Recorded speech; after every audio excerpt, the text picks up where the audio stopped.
Good morning and happy Thursday. It is super bright out here in Tennessee. It is day two of snow, and out here it just reflects a lot, especially since a lot of times the cabin is just darker than most. But anyway, good morning. We are so happy to be here for Power 30, and I love it when Lee Ann Meeks comes and speaks. I love her training.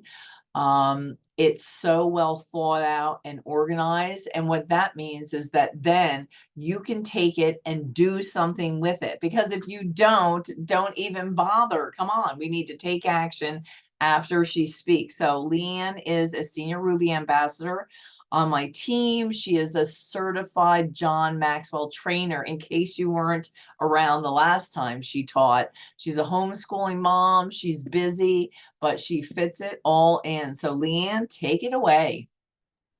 Well, good morning. I'm so excited to be here. And yes, I am too living in Tennessee, and we woke up to even more snow this morning. I live kind of in the elevation, the mountain area. So I think we got a little bit more than other people, but I am so excited to be here this morning because I'm talking about something that I am personally working on. In January, when we did our growth plan, I chose, I sat back and I looked at areas that I'm weak in, areas that I need growth in, myself, and things that are holding me back. And those were the areas that I chose to focus on for my growth plan. And one of those is influence, because I know that my influence, I get all the kudos and everything when I make good posts. And, I know people enjoy my encouragement, but true influence is when you can move people to action. And so I know from in my own business that influence is something that I'm lacking, because I can sing all the accolades and do all the things all day long. But when it comes to moving people into action, that's where I really struggle.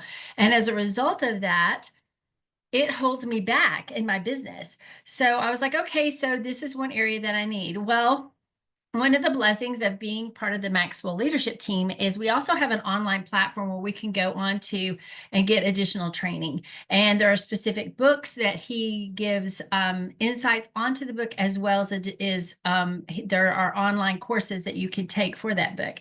So one of the books that I chose is by John Maxwell, and it's Becoming a Person of Influence. And so that's what I'm diving into today. Now, I have a lot of content, so I'm probably going to be talking really fast. So if you have questions, drop them in the chat, and then we'll try to address those at the end. But the book kind of dives into 10 characteristics of influential people. And I'm not going to go in depth in those because for sake of time, you can get the book if you want to, look at that more in depth. But 10 characteristics that you have to have in your own personal life to be a great influencer are: number one, you have to be a person of integrity.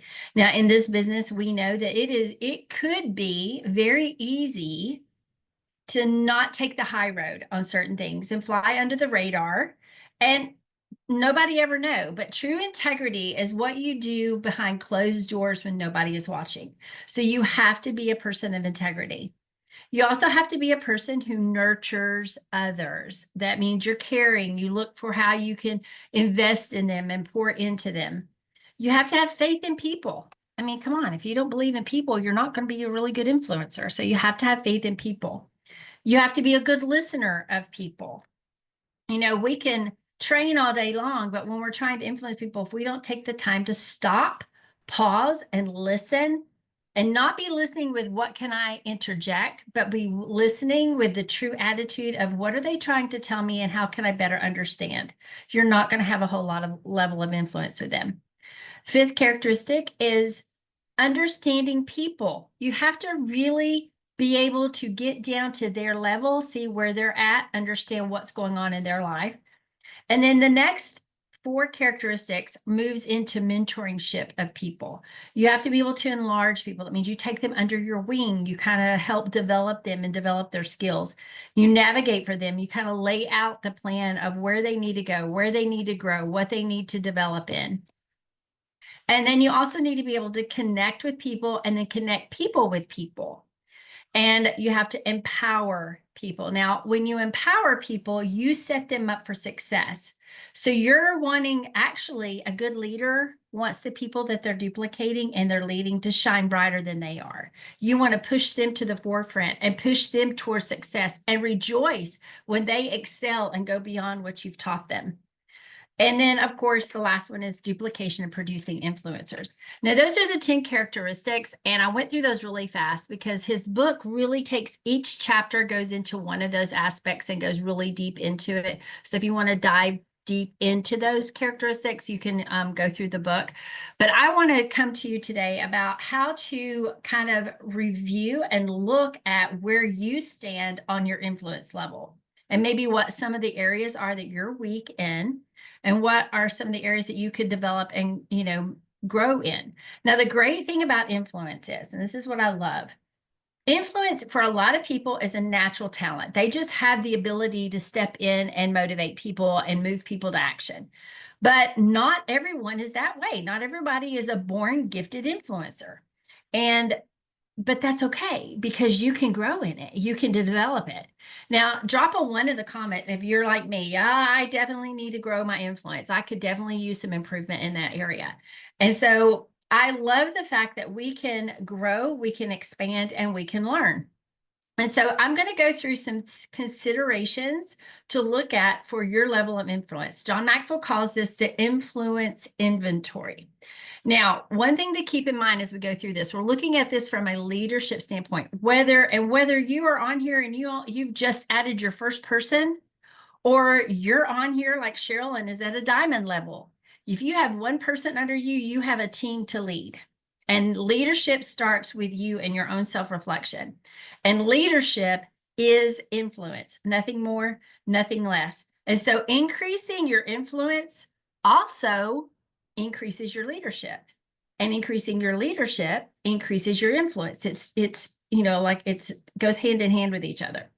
So some of the things that we need to evaluate is you first need to look at who you influence. As a leader, and we've heard this before, you attract who you are. You don't attract who you want. You attract who you are. So for the sake of our exercise, this is good. I want you to do something for me. And I don't want you to take a lot of time to really spend a lot of time, brain power on it. This is your first instinct. I want you really quickly to write down 3 characteristics that you want in people that you're attracting to your team. When you think of that dream teamer, that person that you want to add, what are the 3 top characteristics you want in them? Now, here's my question. Flip that on yourself. Do you yourself possess those 3 characteristics? Because if you want consistency in somebody, but you yourself are not practicing consistency, you cannot model and lead a person in that characteristic if you yourself don't possess it. So what you first need to do on who you influence is find out what kind of person do you want to attract to your team? What kind of person do you want to influence? And then those are the characteristics that you need to take a self-inventory and to develop in yourself and possess for yourself, so that as you're pulling those people in and you're attracting those people in, you can also lead and model those characteristics for others. The second characteristic to consider is the ways of influencing others. Now, there's really low, bad ways of influencing, and there's really high, great ways of influencing. And we have all been guilty at some point in our life of doing all of the spectrum. But what you want to do is move towards the higher levels. So the different methods of influencing is, now how you influence people also determines how many, how long, and how effectively you can influence. So you want to move from the lower levels to the high levels. And the lowest level on the method spectrum is force. That gives a person no choice. They're forced into doing what they have to do. And it brings resentment, and it brings anger, and it breeds a whole bunch of strife. So you want to avoid that at all costs. The second one is intimidation. How many people know people that it's my way or the highway? If you don't do it my way, we're done. Anybody ever experienced that? I know I have. And I've been guilty of that with my kids. You do it my way or else. So that's kind of the intimidation role that you use. And we really don't want that. The third one is manipulation. Now, this one has a winner-loser component. And it is the winner for the influencer and the loser for the influencee, because it is all about what that person can bring to the influencer and how that influencer can win. The fourth one is positional. Now, this is like your boss. Your boss comes in and says, "Hey, I need you to do such and such for me today." And you're going to say, "Yes, ma'am, I'm happy to do it," because they're your boss. That's positional influence. And that's not necessarily bad, but it's not, at the higher level. The fifth one is exchange. Now, this influence creates a win-win exchange for both parties. You're getting something out of it and they're getting something out of it. And this is where we're moving into the higher level of influence methods. And it's great, and you're adding value to them, and you're getting something in return. The sixth one is persuasion. Now, this was where people choose to follow you by choice. They're following you because they want to. They're following you because what you are presenting and what you are teaching and what you are leading aligns with their values. And this is one of the higher levels. You want people following you by persuasion. You want to be able to influence people through persuasion, and because they choose to and they align with you. And the highest level, this is what we all want to work towards, is influence out of respect. This is when a person follows you because everything lines up. They love the way you lead the team. They love the way that you present the products. They love the way you do business. They love the way that you nurture and pour into people. And your values just line. So as a result of the respect level, they are following you because of that respect, and they will do whatever you request of them out of the respect and the love that they have for you. So those are the there's seven methods of influence. It's again, force, intimidation, manipulation, positional, exchange, persuasion, and respect. And the three highest are exchange, persuasion, and respect. And those are the ones that you want to move towards using in your influence level and in your leadership level. The third characteristic to consider is how many people can you influence? As a leader, the number who follow is based on your level of influence. So let's think about this. If you have a team of 3, you're wanting to grow to diamond. So who you influence is going to be is dependent upon your leadership ability. And you're going to grow as a leader and move towards diamond. The more you grow that and develop that leadership, and the more you grow and develop that influence. And here's the key. Everybody influences somebody. I mean, you think about every day, everybody that you connect with, everybody that you come in contact with, you are influencing in some shape, form, or fashion. The key is only a few people influence a lot of people. So let's think about, some of the diamonds on our team, like Cheryl and Alita, that we look to as our leaders and our model. They have a lot of influence on us and influence on how we do our business. And they have a huge team that they influence. And I know Brittany Howard is a name that we, hear a lot, and how she influences. Think about all the people that she influences through her podcast and the things that she's putting out there. But we can probably count on 2 hands the number of people that we personally know that has that level of influence. But you can grow and you can develop that and grow into that. The better influencer you are, the more people you are going to have that follow you and that are around you. And it is dependent upon the gap between your leadership potential and your leadership level. Now, the leadership potential is, the things and you're working towards that, but you're not quite there yet. The leadership level is where you are currently operating. And to go more into that, he has a book called The 5 Levels of Leadership that is great. And it really dives down into what those levels look like and how to grow into those levels of leadership. The difference between the leadership potential and the leadership level depends on your personal leadership ability, your willingness to change, and your desire to grow. And if you have all 3 of those components together, the sky is the limit for your leadership. Now, the fourth characteristic is, when do you influence others? Our value and our significance rises when we influence others at a time when it is needed most. Now, if you don't walk away with anything else, this is the one part that I want you to really zone in and listen to. Because how many, drop a 1 in the Thomas if you've heard, look for the pain points? How many have ever heard that? Look for the pain points. Well, this is where it comes into, because part of being a good leader is being a reader of people. And we've heard nourish your network, grow your network, nourish your network. Well, part of that is you're nourishing your network because you're taking time to get to know the people in your network. And as a result, you're learning those pain points and the things in their life that you can use, not use, but you can influence and that you can speak to and that you can add value and bring a solution to.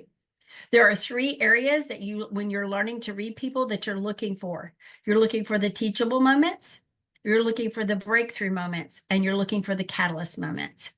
The one that brings the most influence, though, are your breakthrough moments. Now, here are some things to look for breakthrough moments. 1, they are hurting enough that they have to change. For me, that was the catalyst, and that was the turning point for me to join and try the Plexus products. I was in a severe crisis with my health. I had tried so many different things, and I was absolutely desperate. My doctor had given me a early diagnosis, and I had a lady in my Bible study say, "Hey, have you ever heard of gut health?" Well, no, I haven't. Tell me more.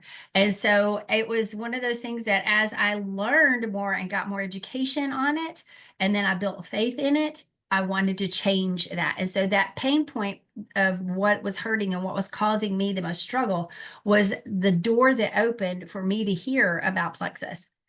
The next one is learn enough that they want to change. And that's kind of twofold. The second step of a pain point and bringing breakthrough is they get enough information. That's why we post every day about our products, and we post about our pink drink, and we show people that we're in our stories that we're mixing up our drinks and we're giving the list of the benefits. We're providing information for them to take and see, yes, this is something I want to use and I want to change. The next one is building faith and belief so that they can receive the ability to change. And that is where the consistency of your posting is going to build your influence, because they are building faith in what you're telling them. They're building trust in what you're presenting to them. And they know that you're authentic. They know that you're real, and they know that they can have faith in what you're saying is the real deal. If you're just think about it. If somebody came up in the grocery store to you and said, "Hey, I have this product, I want you to buy it," and you've never seen them before in their life, odds are they might get your attention, but odds are you're going to be like, I'm not so sure about that. Versus somebody that you've known for a long time and they've shared with you, "Hey, I've really tried this product. It's changing my life. Can I tell you some more about what it's doing for me?" I mean, think about the influence there. Which of those 2 people are going to have the most influence on you? The person who's taken the time to get to know you, the person who knows your struggle, the person who's given you the information that you can relate to and that you can learn from, and also the person that's built the belief and the faith in you that you trust. Winston Churchill says, and I love this quote, "There comes a moment in everyone's life, the special opportunity that when he seizes it will fulfill his mission, a mission for which he is uniquely qualified. In that moment, he finds greatness. It is his finest hour."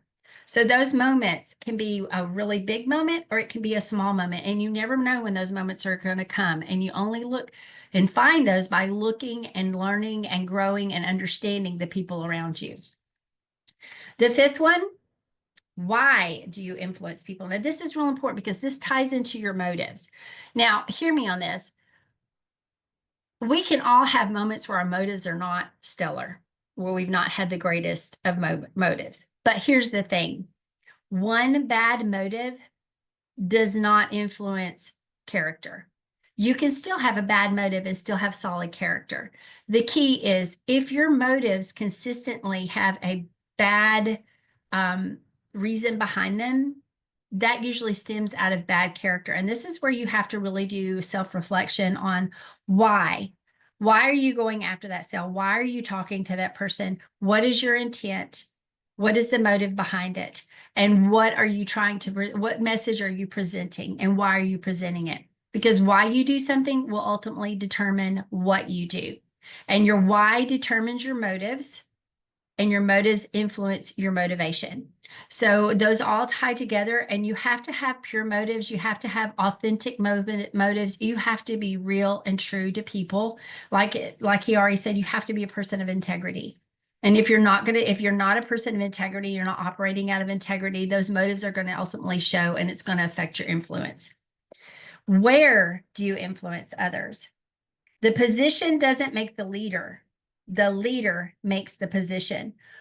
So here are some faulty beliefs about leadership, and I want you to listen and see if this kind of triggers a thought in you.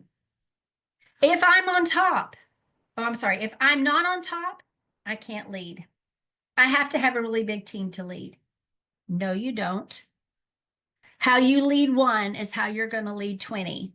It doesn't matter the numbers. It doesn't matter how many points are in your back office. If you've got 10 points in your back office, listen to me, friends. You have a team to lead, and you've got to learn how to be a great leader. Because if you can't lead one, you're not going to be able to lead 20. When I get to the top, that's when I'm going to learn to lead. Nope. That's when you're going to be drinking from a fire hose and think, what in heaven has happened to me right now? Been there, done that. Don't want to do it again. This is the time when you've got 1 or 3 people on your team. This is the time to really invest in you and start learning from your upline, learning on Power 30, learning on our team connections, learning in your personal growth. How do I lead? What do I need to do? What tools do I need to duplicate? How do I do that? When do I do that? Where do I go to find those informations? What are my tools and my resources that I can utilize to duplicate down? Now is the time to develop those skills so that when you have a team of 20 or 50 or 100 or 1,000, it's just like it's like habit. You know how to do it. You don't have to think about it. And then the third misconception, if I were on top, then everybody will listen to me and follow me. Nope, friend, if they're not going to follow you now, they're not going to follow you when you're on top. You got to develop the influence now. The last misconception is, well, when I get to the top, I can do anything I want. Nope. Nope. The higher up you go, the more responsibility that brings with your influence. And this is what is so important about influence. And I've seen it time and time again on Instagram with the influencers that are there, that I know a lot of my girls follow these big influencers. They are so careless with the influence that they have. And they don't stop and think about the responsibility and the impact that what they're saying is having on other people's lives. And as a leader, the higher up you go, the more weight your influence carries, and the higher the responsibility is of what you're saying, how you're leading, what you're modeling, and what you're teaching and duplicating. So those are your 6 kind of misconceptions of leadership. Now, I want to dive into a little bit about influence insight. We've gone through the characteristics that you need to kind of look at and some components that you need to look at about your influence and where you need to grow and what you need to change or develop. So now let's look at some insights about influence itself. I've got about 4 minutes. Am I good on time, Cheryl? I can go through them really fast. Okay. Leadership is influence. Like I said, you have to know that when you're a leader, you have influence, and you've got to keep that in mind as you're growing your influence. The second one is our influence with others is usually not in all areas. You're not going to influence everybody across the board. And if you question that, go to your neighbor and try to order your neighbor's dog around. Not going to happen. And with influence comes responsibility. I just touched on that. You've got to keep in mind about the weight that your influence has. Also, your influence with others is either positive or negative. You're going to influence one way or the other. You need to choose positive. And how do you choose positive? By adding value to others. And our influence can grow. We've already touched on that. And I'm so excited to know that I can change, I can develop, and I can grow my influence. People of positive influence, like I said, add value to others. A true influencer, that is their utmost focus, is how can I add value? And really quickly, how do you add value? You have to truly value people. You can't add value to people if you don't value people themselves. You have to know them and relate to them. You have to get into their world. You got to know what's going on with them, where their heart is, what's important to them.